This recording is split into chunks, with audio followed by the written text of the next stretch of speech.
से आज आप सभी हम सब इस मंच पर उपस्थित हो पाए हैं।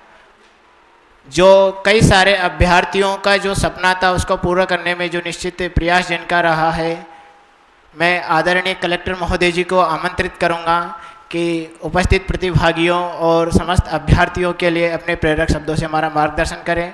जोरदार तालियों के साथ स्वागत करें माननीय कलेक्टर सर का। सर धन्यवाद।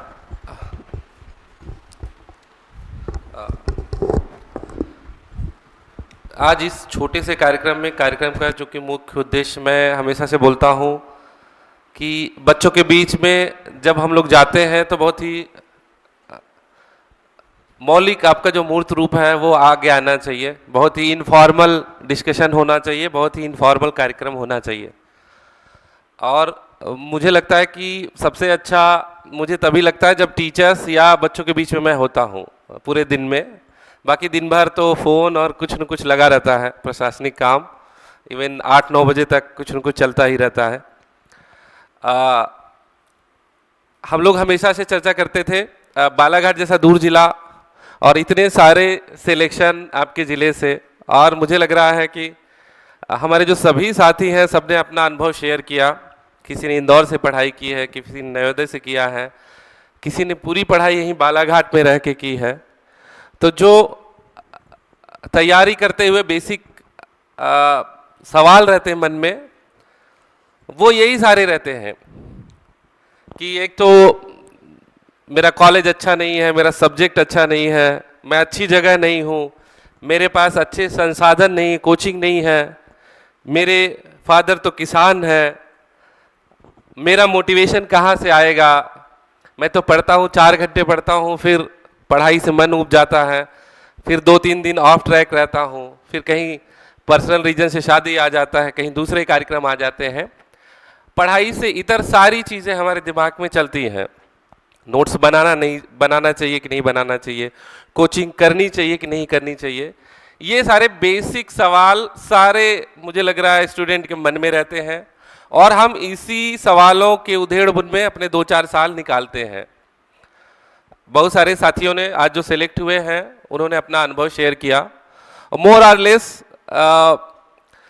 जब हम तैयारी करते थे तो जो मेरा अनुभव था आज की डेट में वो लगभग सभी का वही अनुभव है।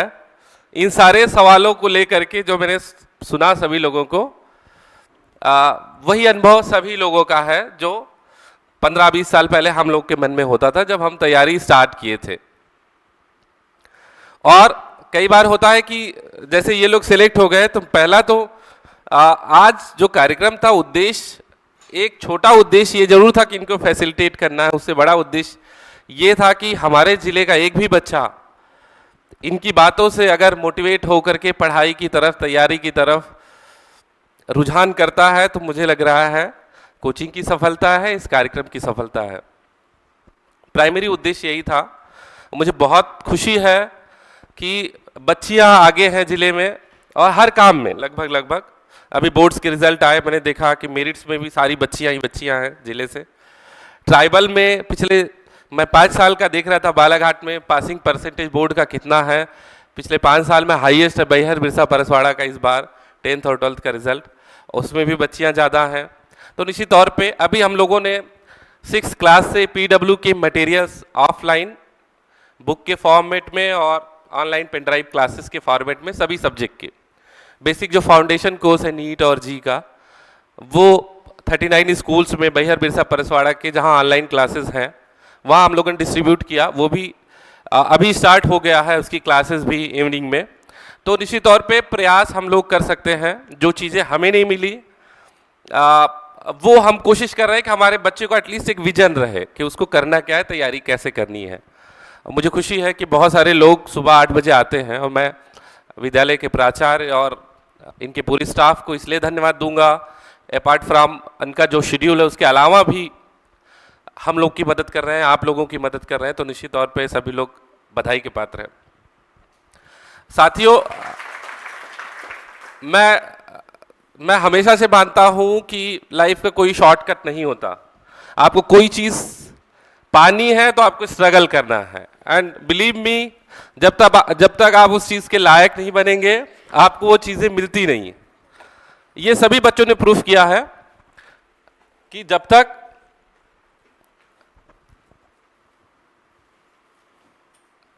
तक आप उस चीज के काबिल नहीं बनते आपको चीजें नहीं मिलती। मैं हमेशा से आप लोगों को ये बताने की कोशिश करता रहा हूं कि हम लोग हमेशा से स्ट्रगल किए हुए हैं। मतलब कभी ऐसा नहीं रहा कि चीजें थाली में परोस दी जाएं किसी को भी, एनी वन ऑफ देम, ऐसा नहीं रहा है। और कभी भी ऐसा नहीं रहा कि आपने निकिता की तरह भी लोगों का लक नहीं रहा है कि आपने तैयारी स्टार्ट की और आपका डिप्टी कलेक्टर में सिलेक्शन हो गया। ऐसा भी लक नहीं रहता, बहुत कम, बहुत रेयर रहता है। बट यकीन मानिए अगर आपका सिलेक्शन हो रहा है तो आप डिजर्व करते हैं। मतलब मैंने आईएएस एकेडमी में देखा, इतने डाइवर्स बच्चे हैं, इतना डाइवर्स बैकग्राउंड है, सबकी अपनी स्ट्रगल की कहानी है। तो कोई चीज़ों का शॉर्टकट नहीं है कि आप तैयारी में कोई आपको कोई चीज़ दे दे और आप सिलेक्ट हो जाएं, ऐसा नहीं है। आपको अपना रास्ता खुद चुनना है, आपको अपना रास्ता खुद बनाना है। मैंने हमेशा कहा, जैसे मैं मेरी लाइफ ही रिवाइंड करता हूँ, जब बच्चों के बीच में आता हूँ तो पूरी लाइफ ऐसे घूमने लगती है। तो पहले टीचर बनना चाहता था, मैं हमेशा से बोलता था नहीं यार, पिताजी आइडियल टीचर थे तो मास्टर बनना है। और फिर दिमाग में आया नहीं डॉक्टर बनना है। 12th के बाद लोगों ने लखनऊ भेज दिया, पिताजी तब टीचर थे और उनका सपोर्ट था, और तैयारी के दौरान ही एक्सपायर हो गए। तो लखनऊ गया तो जैसे किसी ने जेल में डाल दिया गांव से निकाल करके, और महीने 2-4 महीने तो ऐसे ही बहुत दिमाग में उधेड़ बुन चलता था, नींद नहीं आती थी, खाना पीना कम होता था। लेकिन वहाँ से जब स्टार्ट किया तो पता चला मेडिकल की तैयारी करना था, डॉक्टर बनना था, तो डॉक्टर में सिलेक्शन नहीं हुआ, वेटनरी डॉक्टर में हुआ। 3 या 4 नंबर, 2 साल 2 अटेम्प्ट लिया और नंबर कम हो गए। 184 पे सिलेक्शन था, 200 में 181 नंबर आए, तो सिलेक्शन ही नहीं हुआ। तो फिर ये हुआ, वेटनरी डॉक्टर चला गया, कॉलेज देखा तो बड़ा दुखी, महाराष्ट्र में कॉलेज था। लेकिन दिमाग में फिर धीरे धीरे 1-2 साल में आया कि नहीं, आईएएस करना है, तैयारी स्टार्ट करना है, खुद से ही करना है। कभी ऐसा संसाधन नहीं रहा कि कोचिंग कर पाऊँ या कोचिंग अफोर्ड कर पाऊँ। तैयारी स्टार्ट किया और दिमाग में था कि सिर्फ आईएएस करना है, तो परीक्षा कोई और नहीं लिखता था कि सिर्फ आईएएस, सिर्फ यूपीएससी करना है। उसके लिए मुझे क्या करना है, 1-2 सीनियर से मिला तो जैसा बहुत सारे बच्चों का एटीट्यूड रहता है, अरे रोज 10 बच्चे पूछने आते हैं तो वो भी झल्ला जाते हैं कि यार एनसीईआरटी पढ़ लो, चलो जाओ। ऐसा मतलब कई बार एटीट्यूड ऐसा भी देखने को मिला कि बड़ा दुख हुआ मन कि नहीं, जाओ एनसीईआरटी पढ़ो और ये सिलेबस लो, क्वेश्चन बैंक लो, पढ़ो। तो यही सारी चीज़ें सबको मिलती है। मुझे लग रहा है कि आपको, आपका, जैसे किसी ने बोला कि आपको आपका मोटिवेशन खुद बनाना है, इंटरनली आपको मोटिवेट रहना है। वो आप कैसे अपने आप को जलाते हो वो आपके ऊपर है। और मेरे साथ तो ऐसा था कि तैयारी स्टार्ट किया, सीसेट पहले बार आया था, पहला अटेम्प्ट था, निकल गया। मेंस लिखा, मेंस निकल गया, बहुत अच्छे नंबर आए सब्जेक्ट में, दोनों जूलॉजी और वेटनरी साइंस मेरे खुद के सब्जेक्ट थे। वेटनरी साइंस तो पूरे 5 साल 6 साल का सिलेबस था, मेडिकल साइंस की तरह बहुत लंबा होता है। जूलॉजी नया लिया था तो 12th तक पढ़ा था जूलॉजी, बीएससी और एमएससी की सारी किताबें लेके खुद पढ़ना था इंग्लिश मीडियम में। तो वो अपने आप में एक चैलेंज था, चीज़ें पढ़ना, खुद समझना, जो चीज़ आप पढ़े नहीं हो एक सब्जेक्ट पर। स्टिल उस साल मेरा जूलॉजी का हाईएस्ट मार्क्स था, 348 मार्क्स। तो लेकिन सिलेक्शन नहीं हुआ इंटरव्यू के बाद। तो वापस एक साइकिल के बाद 0 पे आ गए तो बहुत रोया, मतलब 5-6 घंटे मंदिर में बैठ के खूब रोया, अच्छा खासा रोया। कि फिर धीरे धीरे ज्ञान अपने आप अंदर से आता है कि भाई कर्म करोगे तो चीज़ें मिलेंगी, धर्म से चीज़ें नहीं मिलेंगी। धर्म आपको थोड़ा डायरेक्शन दे सकता है, कर्म के बिना तो कुछ नहीं हो सकता। तो आपको मेहनत करनी है, अपना रास्ता बनाना है। और चीज़ें आप जैसे जैसे स्ट्रगल करेंगे आपको बहुत सारे सवालों के जवाब मिलते जाएंगे। मैं हमेशा से मानता हूं कि आपका एक माइक्रो एनवायरनमेंट होना चाहिए, 2-4 दोस्त होने चाहिए, उससे ज़्यादा बड़ा आपका सर्कल नहीं होना चाहिए। वो आपके जैसे हों, पढ़ने वाले हों तो बहुत अच्छा है। मैं हमेशा से मानता हूँ आपके सेल्फ नोट्स होने चाहिए। किसी ने बोला कि फिजिकल फॉर्म में नोट्स होने चाहिए। मैं भी इस बात का बहुत हार्डकोर बिलीवर हूँ कि आपके नोट्स आपके फिजिकली आपके हैंड्स पे आपके टेबल पे होने चाहिए, आपके सिलेबस क्वेश्चन बैंक होना चाहिए, आपके नोट्स होने चाहिए, माइक्रो नोट्स होने चाहिए, खुद बनाना चाहिए। ये सारी चीज़ें आपको बहुत सारे लोगों ने बताई, और जो साथी सेलेक्ट हुए हैं मैं इनसे भी अपील करूंगा कि यहाँ रुकना नहीं है।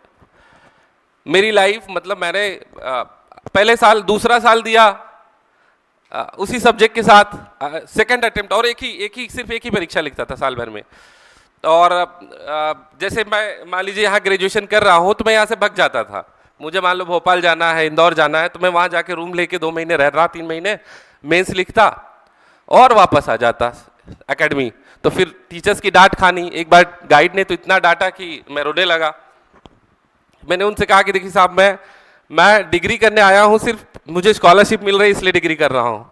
12,000 पर मंथ मिलता था स्कॉलरशिप, घर कोई रिसोर्सेज नहीं थे। तो मैंने उनको बोला कि आप बोलोगे 2 साल बाद मैं डिग्री भी रख के चला जाऊँगा, मैं आईएएस बनना चाहता तो आईएएस ही बनूंगा, दूसरा कोई मेरे दिमाग में थॉट नहीं है। तीसरा 2 अटेम्प्ट में फिर इंटरव्यू गया, फिर नहीं हुआ सिलेक्शन पहले 2 अटेम्प्ट में। फिर तीसरे साल मैंने एमपीपीएससी, बिहार पीएससी, यूपीपीएससी लिखा, और अलग अलग सब्जेक्ट से, criminology, labour and social welfare, social work, और सब में जूलॉजी कॉमन था। और यकीन मानिए कि कोई असुविधा नहीं हुई। खुद के नोट्स बनाया 2 महीने में, सब्जेक्ट तैयार किए बढ़िया सा, सभी जगह प्रीलिम्स में सिलेक्शन हुआ, बिहार मेंस लिखने नहीं गया। और 2012 का मुझे लग रहा है 17-18 तक रिजल्ट आया, हाई कोर्ट चला गया था मेंस का रिजल्ट। उसके बाद एमपी का ऐसा था, ग्वालियर वहाँ के 2 महीने एग्जाम लिखा। यूपी वाले में इंटरव्यू देने गया, उसके बीच में फॉरेस्ट सर्विस में सिलेक्शन हो गया, ऑल इंडिया 3rd रैंक आई, फॉरेस्ट सर्विस चला गया। बीच में वेटनरी डॉक्टर भी 8 महीने नौकरी किया यूपी गवर्नमेंट में। वहाँ भी गया, पहले दिन बॉस को बोला कि बॉस मैं आपको नौकरी पे मिलूंगा नहीं, मैं जॉब के साथ जस्टिफाई नहीं कर पाऊंगा, हॉस्पिटल पे आपको मिलूंगा नहीं, मुझे आईएएस बनना है तो आईएएस ही बनूंगा। अब तो बोले कहाँ से पागल आदमी उठा के लाए हो इसको तो कहने का मतलब हर जगह, और चीज़ें आपको ऐसा नहीं कि मुझे कोई चीज़ पीछे खींची है, चीज़ें हमको हमेशा ऐसी मिली कि लोगों ने सपोर्ट ही किया है। तैयारी में आप पीछे मुड़ के देखोगे तो आपको लगेगा कि नहीं, लोगों ने सपोर्ट किया है। तो यकीन मानो, जो एक कदम हम अपने कंफर्ट जोन से बाहर निकालते हैं, जैसे सुबह आना हुआ 8 बजे क्लास करनी है, मैं देखता हूँ कि बहुत सारे बच्चे जो तैयारी करते थे नहीं आए। जरूरी नहीं कि यहाँ आपको आना है, पर आप अपने कंफर्ट जोन से एक कदम बाहर निकलिए, वही आपका स्ट्रगल है, वही आपको आगे ले जाएगा। वो जो एक कदम आप दूसरों से आगे बढ़ाते हैं, वही, जैसे मैं पहले ही दिन बोला था आपको कि 10 लाख बच्चे बैठते हैं, 5 लाख परीक्षा देने आते हैं, 6 लाख देने आते हैं। 5 लाख तो ये हिम्मत ही नहीं कर पाते कि वो क्लास आ पाए, क्लास पढ़ पाए या परीक्षा दे पाए। तो आपका आधा कंपटीशन तो वही खत्म हो गया, पीटी का, प्रीलिम्स का। आप इमेजिन करो कि आप जितना मोटिवेटेड हो, क्लास आते हो, उतना मोटिवेटेड हर बच्चा होता, कॉलेज का हर बच्चा होता, तब तो ये क्लासरूम भरा होता। उतना बच्चा नहीं है, आधे बच्चे तो ऐसे ही कट जाते हैं कि उनको सुबह उठना नहीं है, उनके पास साइकिल नहीं, उनके पास 50 बहाने हैं, उनके पास ये भी बहाना है कि कोचिंग में तो कुछ नहीं बताते तो एंड जो जितनी भी नेगेटिविटी है वो हमारे मन में रहती है। और जैसे किसी साथी ने बताया कि आपको जो पॉजिटिव थॉट्स हैं वो इम्बाइब करने हैं, आपको आपके स्ट्रगल से ही सीखना है, और निश्चित तौर पे कभी ऐसा नहीं होगा कि आप असफल होंगे। आपको आपकी लाइफ एक एक कदम आगे ले जाएगी। कोई किसी मोटिवेशन की आपको जरूरत नहीं पड़ेगी बाहर से, हम में से किसी की जरूरत नहीं पड़ेगी, आप अपनी लाइफ खुद लिखेंगे। और यही चाहिए कि भाई हम स्ट्रगल कर रहे हैं, हम सीख रहे हैं, तो हमें अपनी लाइफ से खुद सीखना चाहिए, अपना मोटिवेशन खुद बनाना चाहिए। थॉट आता है कि साहब पढ़ाई नहीं होती, 4 दिन 10 दिन पढ़ते हैं, फिर शादी आ जाती है, दोस्त की शादी आ जाती है, परीक्षा खत्म हो जाती है, गर्मी की छुट्टी हो जाती है, वगैरह वगैरह वगैरह। ये सबके साथ है, ऐसा नहीं कि आपके साथ ही है। हम में जिन लोगों ने पढ़ाई की सबके साथ यही है, पर हमने दिमाग में वो थॉट्स को प्रोवोक किया जो हमको आगे ले जाए, पॉजिटिविटी ले आए। भाई हम एक दिन अगर कहीं शादी में बिजी हुए तो अगले दिन हमको लगता था कि नहीं 2 घंटे ज़्यादा पढ़ना है, हमने तो 4 घंटे किल कर दिए, हमने तो अपना 1 वीक खराब कर दिया गांव जाके, तो हमको अगले महीने भर अच्छे से पढ़ना है। वो मोटिवेशन जो थॉट है वो आपके अंदर से ही आएगा, उसको हम नहीं सिखा सकते। और जिस दिन वो करोगे तो जैसे आज 10 बच्चे बैठे, यहाँ 100 बच्चे बैठे होंगे बालाघाट से, हर गली हर मोहल्ले में एक बच्चा होगा जो अपने समाज को मोटिवेट करता हुआ दिखेगा। और जैसे मैंने हमेशा से मैं बोलता हूँ ना कि ब्रूकर टी वाशिंगटन की आपको कहानी सुनाई, तेंदुलकर की कहानी सुनाई। पहला टेस्ट मैच पाकिस्तान के साथ, बाउंसर पे बाउंसर, नाक पे लगी बॉल और फील्ड पे उनका खड़ा होना मुश्किल था। लोगों ने बोला कि नहीं रिटायर हर्ट हो जाओ। सिद्धू ने कहा, तो उन्होंने कहा नहीं अगला बाल खेलूंगा, मैं मैच खेलूंगा पूरा। 15 साल का बच्चा। तो ये सारी चीजें, मैंने एक और कहानी सुनाई थी कैरोली टेसैक्स की, आई डोंट नो याद होगा कि नहीं, हंगेरियन शूटर था और जनरल सैनिक था। उसको ये था कि उसको ओलंपिक जीतना है, सामान्य सा हंगरी का एक सैनिक सेना में। और उस समय लॉ रूल्स थे कि कमीशन ऑफिसर जाते थे हंगरी से ओलंपिक में, मतलब जो ऑफिसर रैंक का है अगर उसकी काबिलियत है तो वही जाएगा शूटिंग में, ओलंपिक में। तो उसका सिलेक्शन नहीं हुआ, वो बड़ा दुखी हुआ। मतलब एक सोल्जर होके सबसे अच्छा शूटिंग में था, पिस्टल शूटिंग में, पर उसको लिया नहीं कंट्री ने। कंट्री का रूल है कि कमीशन रैंक का ऑफिसर ही शूटिंग में जाएगा। फिर उसके बाद वर्ल्ड वॉर हुआ, जापान में ओलंपिक कैंसिल हुआ, एक और ओलंपिक कैंसिल हुआ। इसी बीच में उसके हाथ में ग्रेनेड फट गया, एक लड़ाई में पूरा हाथ उसका दाहिना हाथ चला गया। फिर उसने बाएं हाथ से शूटिंग शुरू की और सपना उसका वही था कि मुझे जो है 25 मीटर पिस्टल में, रैपिड फायर में मुझे ओलंपिक गोल्ड मेडल लेना है। इमेजिन करो एक नया लड़का जिसका 2 ओलंपिक चला गया। एक बार तो आपने बोला कि नहीं साहब कमीशन ऑफिसर जाएंगे, दो आपके ओलंपिक कैंसिल हो गए वर्ल्ड वॉर के कारण।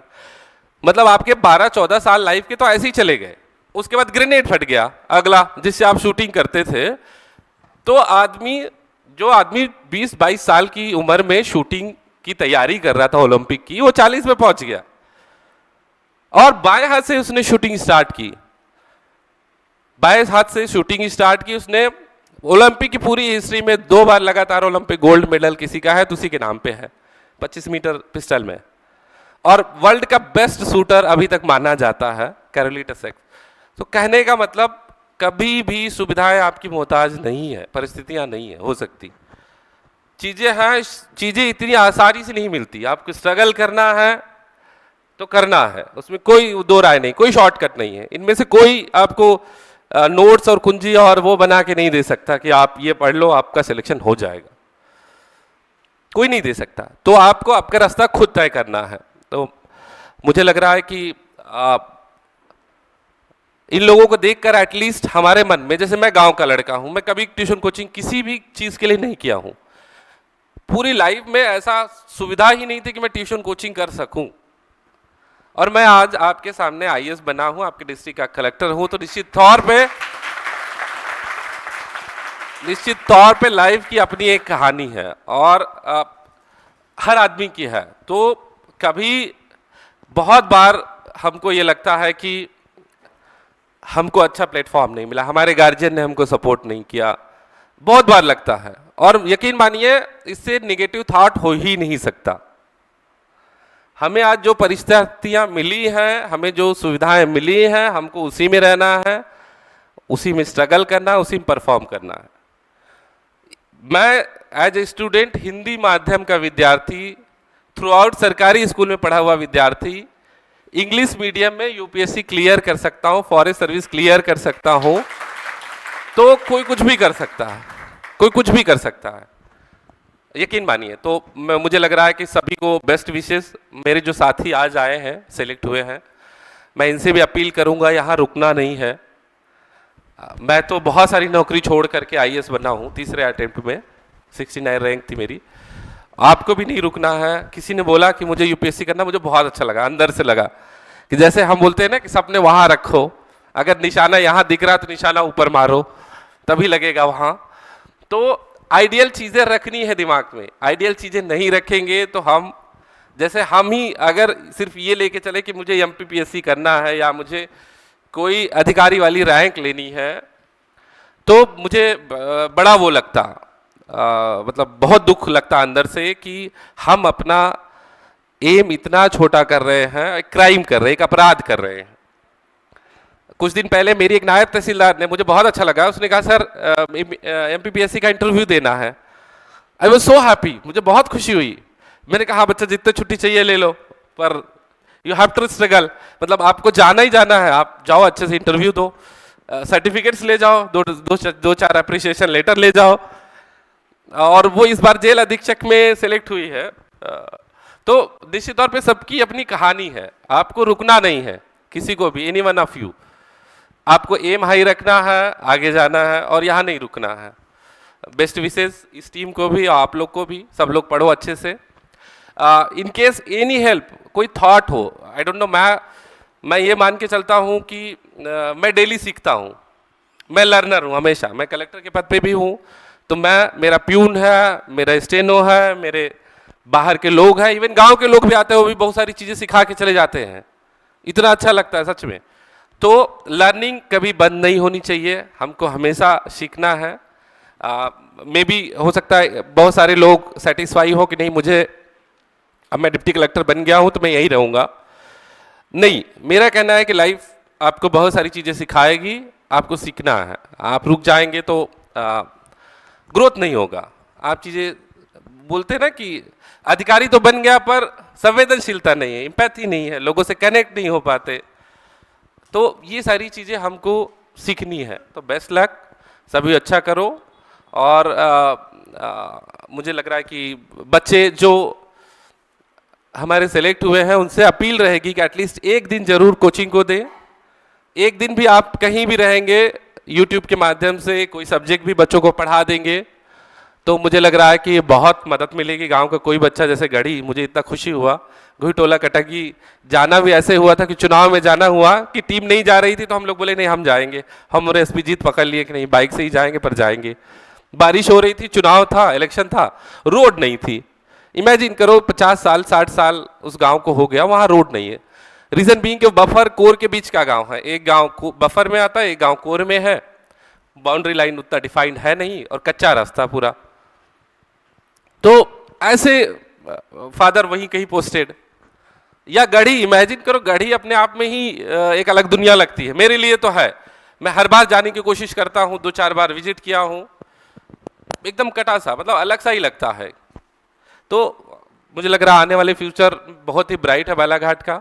जिस हिसाब से बोर्ड के रिजल्ट आए, जिस हिसाब से सिलेक्शन हुआ, यूपीएससी में भी एक सिलेक्शन हुआ इस बार, पिछले बार 2 सिलेक्शन थे, तो मुझे लग रहा है कि अच्छी बुनियाद, अच्छी नींव है, टीचर्स का अच्छा सहयोग है, सब लोग पढ़ो। धन्यवाद।